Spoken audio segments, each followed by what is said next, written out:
editorial. Tem notícias que abalam a gente. Engraçado. A gente vive de notícias. A gente vive no meio das notícias e está acostumado praticamente com tudo. Notícias boas ou ruins, mas tem notícias que abalam a gente. Quando fiquei sabendo que mataram na judiação aquela senhora de 72 anos, artista plástica, Dona Catarina Maria Marquese Moreira, aquilo me deixou mal. Confesso que fiquei mexido.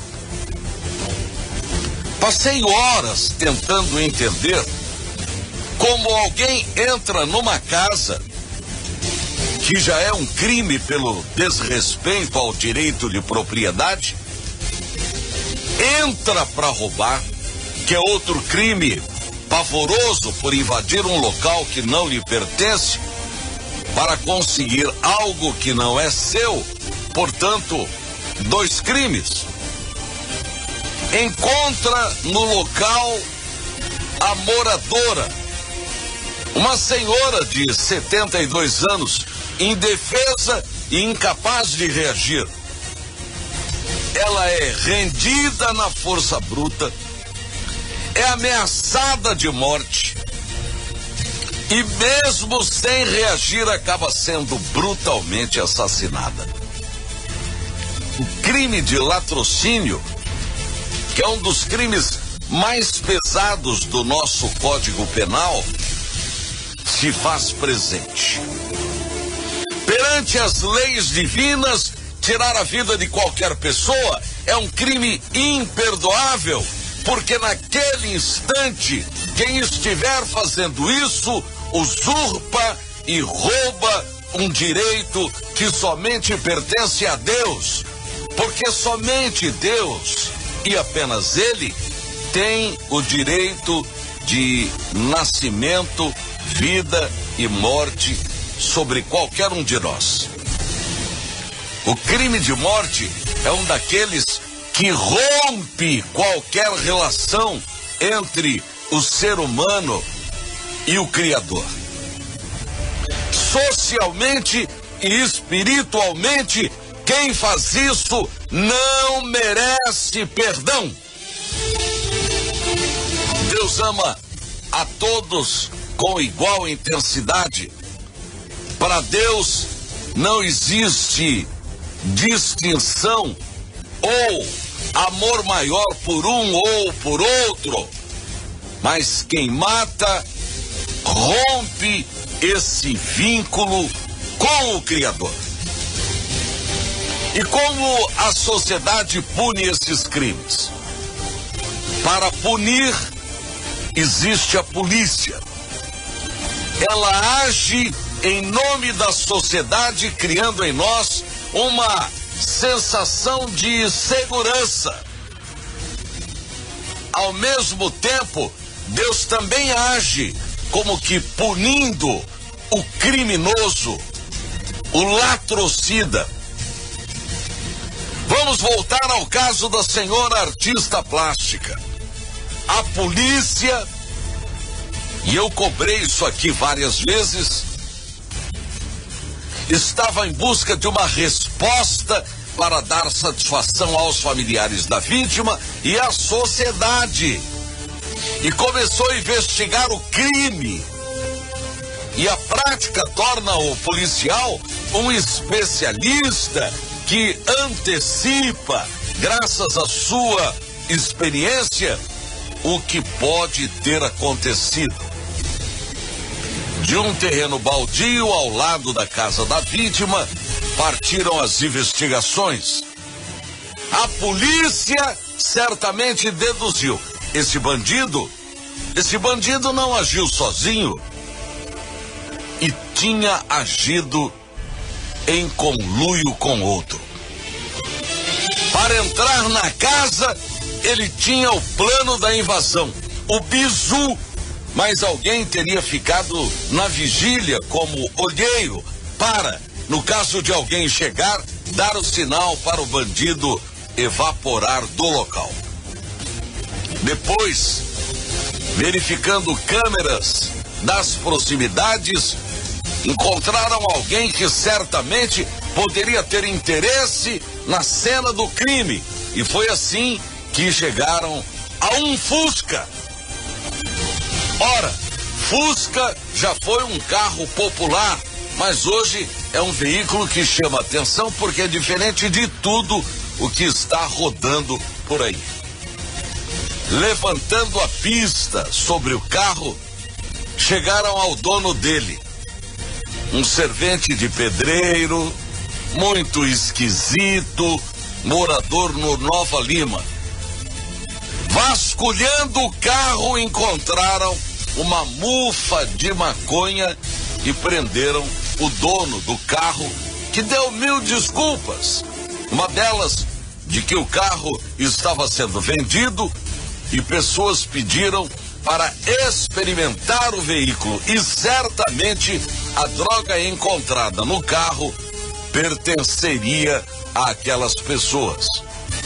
E aí, senhores, entrou toda a técnica e a psicologia para compreender o dono do Fusca, e foi assim que a polícia descobriu que os interessados em comprar o veículo eram 2 malandros, bandidos perigosos e covardes, e chegaram aos seguintes nomes: César Antunes de Lima, de 36 anos, conhecido no mundo da bandidagem como Tucano, e Thales Guinter Ambrósio Pereira, de 30 anos. Os 2 participaram do latrocínio na casa da artista plástica Catarina Moreira, de 72 anos. O negócio, então, era prender o latrocida, o César Antunes, de 36 anos, o Tucano. Ele estava morando num pensionato de drogaditos, mas a polícia precisaria agir com muito cuidado, porque César era conhecido do mundo policial como um sujeito perigoso. Ele tinha uma ficha imensa na polícia: homicídio em 2003, julgado em 2008 e condenado a 6 anos e 6 meses em regime fechado. Em 2014, ele e um adolescente assaltaram um comerciante para roubar R$95. O dinheiro foi usado para comprar drogas, mas foram tão violentos, mas tão violentos com a vítima, que já dominada, foi covardemente surrada. Até mesmo os policiais, que são pessoas experimentadas, se assustaram com a violência cometida em nome de R$95. César, o Tucano, tinha contra si roubo de um televisor de 55 polegadas em 2019, além de um rosário de crimes. Só que desta vez, o César estava encrencado com o latrocínio cometido, mas era um cara metido a bagual e estava armado com um revólver calibre 32. A Polícia Civil preparou o bote, o fecha, e fez campana para prender o perigoso latrocida. E quando a polícia sai para prender alguém com todos esses crimes, ela vai preparada para tudo. Sabe que se não for cuidadosa, correrá risco de vida. E César, o Tucano, era um sujeito muito, mas muito perigoso. Já sabiam onde ele estava morando. Já tinham a ficha dele. Já sabiam como ele era, como agia e como reagia. Portanto, todo cuidado era pouco. Ou ele se entregaria por bem ou por mal. Mas o momento era muito tenso. A equipe policial encarregada de prender esse perigoso latrocida sabia que aquele era um jogo da espécie tudo ou nada.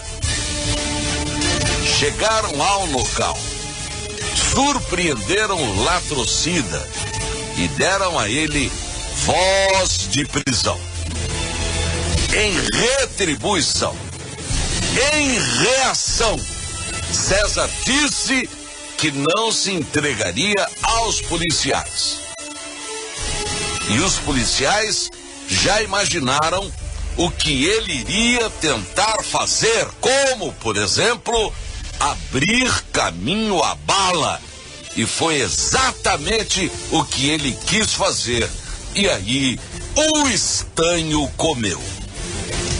César atirou e também entrou na bala. Uma reação legítima dos policiais diante dos primeiros tiros que ele havia dado, mostrando que ali a conversa seria mais embaixo. Moral da história do dia 13 último. César Antunes de Lima, o tucano, morreu gripado de balas. Mais um CPF cancelado. Um bandido a menos. Experimentou e provou daquilo que fez. Esse não fará mais mal a ninguém. Esse é o exemplo para os que vivem à margem da lei. César Antunes é mais uma história da crônica policial. E está morto. A vítima foi vingada. Pior é que a vítima certamente está agora nos braços de Deus pela bondosa cidadã que foi. Mas César, o tucano, certamente desceu para as profundezas, onde irá queimar no mármore do inferno. Esse é o final para aqueles que não seguem as regras, que usurpam o poder de vida e de morte que pertence exclusivamente a Deus. Parabéns à nossa Polícia Civil. A sociedade se sente aliviada e agradecida. Bom dia. E o melhor da noite.